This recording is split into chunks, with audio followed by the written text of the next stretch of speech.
हुई हाथरस केस में पीड़िता की पोस्टमार्टम रिपोर्ट आ गई है और पोस्टमार्टम रिपोर्ट में पीड़िता की गर्दन पर चोट के निशान मिले हैं। पीड़िता का कई बार गला घोटने की कोशिश की गई है, ये खुलासा पोस्टमार्टम रिपोर्ट में किया गया है। इस केस में अब तक का पोस्टमार्टम रिपोर्ट के द्वारा बड़ा खुलासा कि गर्दन पर जिस बात का जिक्र परिवार भी कर रहा था कि बेटी का गला घोटा गया, उसको जख्म दिए गए, इस रिपोर्ट में भी वही खुलासा हुआ है कि गर्दन पर जो चोट के निशान हैं वो पाए गए हैं पीड़िता का कई बार। जी हाँ, ये देखिए, ये रिपोर्ट आप देख रहे हैं, पोस्टमार्टम रिपोर्ट है इधर एक तरफ और दूसरी तरफ ये खबर आपके सामने। ये रिपोर्ट बता रही है कि उस बच्ची का, उस बेटी का गला उन दरिंदों ने कई बार घोटा था, कई बार दबाया था और उसी चोट के निशान इस पोस्टमार्टम रिपोर्ट में पाए गए हैं।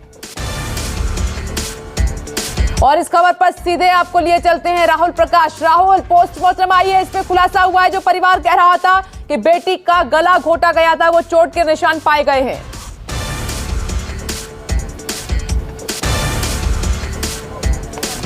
देखिए, जिस तरीके से रिपोर्ट आई है उसमें ये साफ चीज़ें बताई गई हैं कि क्या क्या हुआ था, लेकिन उनका कहना है कि डिटेल्ड इन्वेस्टिगेशन होनी चाहिए, फोरेंसिक रिपोर्ट उसकी नहीं है। क्योंकि अब तक जो उनका एलिगेशन था, एलिगेशन इस बात का था कि रेप हुआ है, गला दबाया गया, जीभ काटी गई है।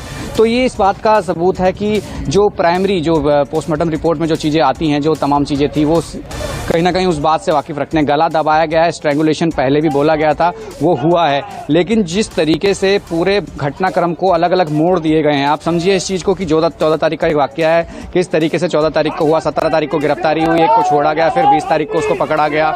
यानी ये पूरा प्रकरण कुछ दिनों तक चलता रहा। लड़की की तबीयत खराब हुई, अलीगढ़ भेजा गया, अलीगढ़ से फिर सफदरजंग अस्पताल लाया गया जहां उसकी मौत होती है, और उसके बाद अस्पताल से यहाँ लाया जाता है। ये कई ऐसी चीज़ें थी जो परिवार को लग रहा था कि तमाम चीज़ें घूम रही हैं इधर से उधर, लेकिन निष्कर्ष नहीं निकल रहा है। और निष्कर्ष नहीं निकल रहा है तो यही वजह थी कि उनको इस बात का डर था। तो फिलहाल जो अभी की तस्वीर है, अभी जो रिपोर्ट में आया है, उससे साफ है कि कहीं ना कहीं चीज़ें बताती हैं कि स्ट्रैंगुलेशन, गला दबाकर, हड्डी तोड़कर, यानी जो मौत हुई है, मारा गया है। अब ये किस तरीके से हुआ है, इसका राहुल लौट रही हूँ। पोस्टमार्टम रिपोर्ट में